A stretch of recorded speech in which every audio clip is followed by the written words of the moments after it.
de l'univers, d'aller simuler le plus grand volume de l'univers possible.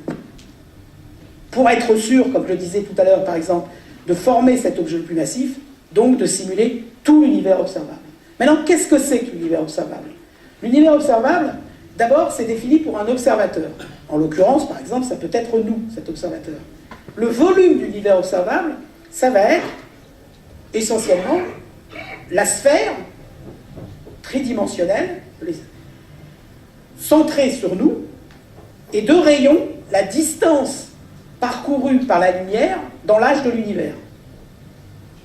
Donc, c'est-à-dire, si je pars de là où nous sommes, je me déplace à la vitesse de la lumière, dans l'âge de l'univers, j'arriverai au bout de l'univers observable, la zone maximale que je peux observer. Alors, on sait typiquement, suivant les modèles, l'univers a 13, 14 milliards d'années, 13,7 milliards d'années, etc. Donc on se dit, en 13,7 milliards d'années, la lumière a dû parcourir au maximum 13,7 milliards d'années-lumière. Eh ben, c'est plus grand que ça. Elle parcourt une vitesse plus importante que ça. Pourquoi? Parce que, à nouveau, quand elle se déplace dans un espace qui est lui-même en train de se dilater. Et donc, dans un univers qui fait 13,7 milliards d'années, lorsque vous faites le calcul exact, tout en compte de la géométrie de l'univers, vous voyez qu'à nouveau, ça va dépendre du modèle d'univers que vous considérez, suivant qu'il soit en présence d'une constante cosmologique ou d'un fluide microscopique expliquant l'énergie noire, ou d'une dynamique des grandes échelles avec une théorie de la gravitation au-delà de la relativité générale. Mais bon, vous allez obtenir une distance, par exemple dans un modèle lambda CDM avec constante cosmologique, de rayon 45 milliards d'années.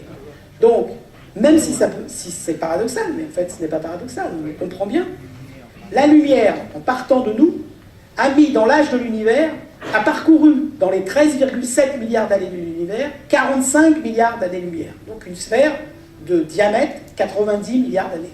Le chiffre sera un petit peu différent d'un modèle à l'autre, mais ça donne une bonne idée de la taille de l'univers observable qu'il va falloir simuler. Donc typiquement, être capable de faire un calcul d'un volume dans lequel on est capable d'insérer cette sphère de 90 milliards d'années-lumière de diamètre. Alors évidemment, maintenant, là-dedans, on veut suivre comment la matière évolue. Donc il nous faut plein de points pour être capable de suivre les trajectoires des particules qui s'influencent l'une de l'autre.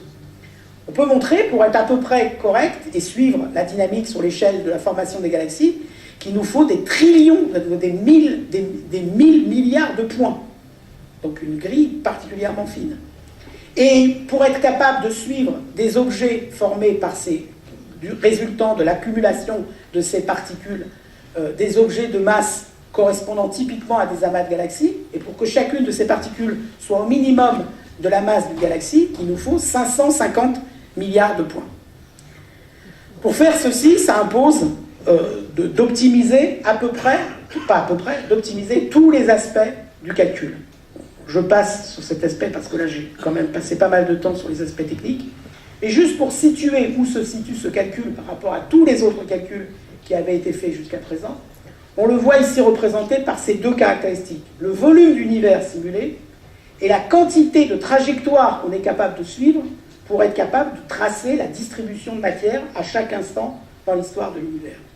Ici, vous avez les volumes simulés, représentés, correspondant à la simulation d'Eus, et les deux volumes les plus larges qui avaient été simulés jusqu'à présent par une équipe coréenne et américaine ici, et par une équipe essentiellement anglaise et allemande ici, précédemment. Les diagrammes sont à l'échelle, on voit le saut réellement quantitatif qu'a permis le calcul de l'expérience d'Eus d'un facteur un peu plus supérieur à 8, disons de l'ordre de 8, par rapport au précédent calcul qui était déjà un calcul gigantesque, était le plus performant au monde. Ici sont représentées l'histoire des simulations cosmologiques, l'histoire de la formation des structures calculées dans les différents modèles cosmologiques, ici dans un modèle particulier, suivant le nombre de particules et l'époque. Donc on voit qu'il y a, c'est fabuleux, vous connaissez fort probablement la loi de Moore, qui nous explique que les ressources informatiques croissent d'un facteur 2 tous les 18 mois. Et ben elle est représentée ici par cette courbe en pointillé. En fait, la performance des méthodes numériques, le travail, je dirais, des cosmologistes, etc., permet d'aller plus vite que la loi de Moore. C'est-à-dire que bien que les machines sont de plus en plus puissantes, on va plus vite que la vitesse avec laquelle les machines se développent. C'est la croissance linéaire qui est ici. Et ici, on voit le travail réalisé par l'équipe d'EUS en rouge avec ce point maximal qui gagnait un facteur 2 en nombre de particules suivies et qui nous permet d'être capable de simuler donc tout le volume de l'univers et dans ce volume d'être capable de former tous les objets de masse 100 000 milliards de masse solaire. Alors voilà une représentation où là on est parti de la distribution dans tout le volume. On voit pas tellement, hein, peut-être. Et on zoome. Vous voyez quelque chose ou pas? Désolé, parce que moi. Oui, mais c'est pas normal, parce que moi c'est déjà à l'écran, quoi. C'est le projecteur qui marche pas. Là. Où on faut. Je suis désolé, vraiment, c'est dommage.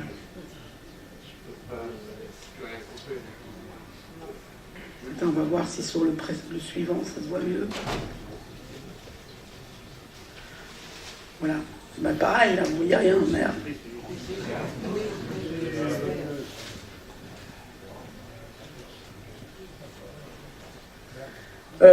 Peut-être que...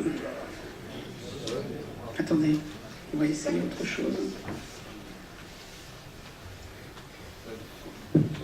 De toute façon, M. Haghimi nous donne sa présentation et les animations, je mettrai les animations avec le compte-rendu. Alors évidemment, c'est pas la même chose que de le voir là sur l'écran. On voit un peu mieux peut-être. Peut-être là c'est un peu mieux, mais je peux plus couper d'autres lumières. D'accord.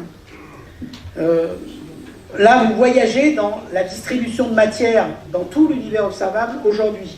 Donc avec tous les objets qui sont formés, plusieurs centaines de millions d'objets formés dans tout l'univers, jusqu'à vous concentrer sur l'objet le plus massif formé dans ce calcul particulier, piégé à travers une structure complexe. On commence à le voir apparaître au fond là, et on voit qu'il est piégé autour d'une structure complexe, entouré d'objets aussi supermassifs, et lui-même d'une structure spécifique qui va être caractéristique de l'histoire de la nature de l'énergie noire. Les couleurs ont de l'importance. C'est dommage, parce que regardez ce qu'on voit moi.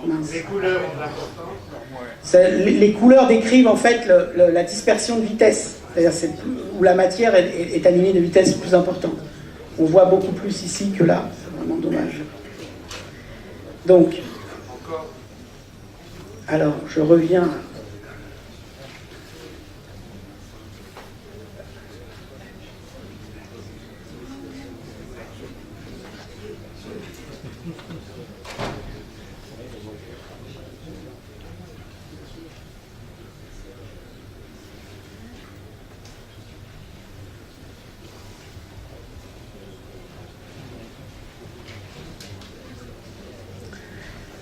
Pour comparer la capacité à calculer le volume de l'univers par rapport à la capacité à observer l'univers aujourd'hui. Ici sont comparés sur ce graphique l'univers effectivement observable calculé dans cette expérience et l'univers effectivement observé ici. Vous voyez la différence qu'il y a où on est capable d'aller bien au-delà de la zone d'espace effectivement cartographiée de l'univers aujourd'hui. Ici, représenté justement ce cône de lumière qui nous permet de voir comment la matière est distribuée à l'époque où elle est distribuée au cours du temps, de reculer dans le passé jusqu'à rejoindre les premiers instants de l'univers.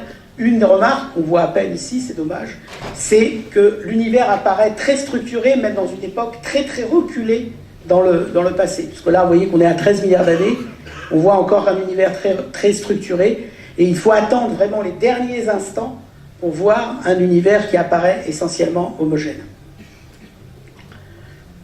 Je passe là-dessus parce que ce sont les visualisations. Alors je ne sais pas si vous verrez là. Non.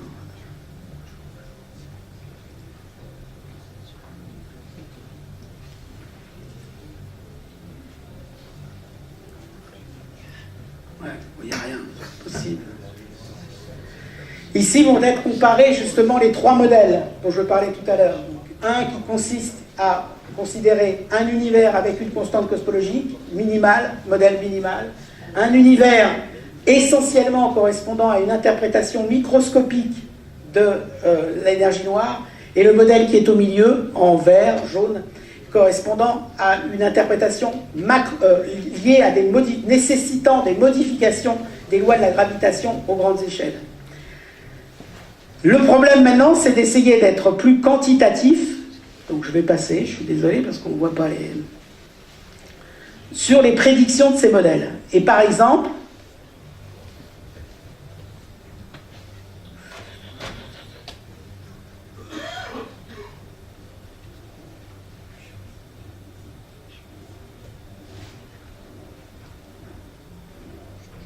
voilà. Par exemple, mesurer ce qui est mesuré ici. Qui est quoi? Justement l'objet dont je vous parlais tout à l'heure, la probabilité